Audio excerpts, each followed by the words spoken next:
So hello everyone, welcome to this channel. তো আজকের এই ভিডিওতে আমরা ডিসকাস করবো হলদিয়া ইনস্টিটিউট অফ টেকনোলজির লাস্ট 2-3 বছরের প্লেসমেন্ট কিরকম গেছে, ক্যাম্পাস প্লেসমেন্টের কথা বলছি। তো ভিডিওটা ভালোভাবে দেখবে আর তোমরা কমেন্ট করে জানাবে যে নেক্সট কোন কলেজের এরকম প্লেসমেন্টের উপর ডিটেলসে তোমরা ভিডিও চাও। তো দেখো 2020-21 যদি দেখো তো নাম্বার অফ কোম্পানিজ ভিজিটেড 83 আর স্টুডেন্টস প্লেসড 82। এগুলো কিন্তু সব পার্সেন্টেজে দেওয়া আছে। মোটামুটি স্টুডেন্টস প্লেসড মানে 82% স্টুডেন্টস প্লেসড আর নাম্বার অফ কোম্পানি ভিজিটেড 83। এখানে টিসিএস, কগনিজেন্ট বা আরো যত কোম্পানিজ আছে সবারই কিন্তু নাম্বার যে আছে সেটা ইনক্লুডেড থাকে। 2021-22 দেখো মোটামুটি 137খানা কোম্পানি এসেছে, 92% প্লেসমেন্ট হয়েছে।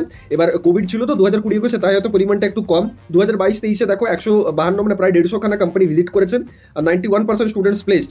দেন নাম্বার অফ কোম্পানিজ ভিজিটেড 2023-24 সেশনে, এবং যখন ধরো এই পার্টিকুলার ডেটাটা আপডেট করা হয়েছে তখন হয়তো ওই টাইমই চলছিল 2024, তাই নাম্বার অফ কোম্পানিজ ভিজিটেডটা দেওয়া হয়নি। কিন্তু তোমরা একটা অ্যাজিউম করে নিতে পারো যে এটা মোটামুটি 150খানাই হবে।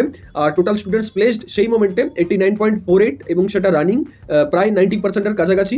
তো ওভারঅল যদি আমরা দেখি তো প্লেসমেন্ট যথেষ্ট ডিসেন্ট। তুমি সিএসআইটি নিয়ে পড়ো, কোর নিয়ে পড়ো, কেমিক্যাল নিয়ে পড়ো বা এআই নিয়ে পড়ো, তোমার কিন্তু প্লেসমেন্ট ভালো হবে যদি তুমি একটু ঠিকঠাকভাবে পড়াশোনা করো। কলেজ কিন্তু যথেষ্ট তোমাকে অপরচুনিটি দেবে, কলেজে ইন্টার্নশিপ অপরচুনিটিও ভালো পাওয়া যায়।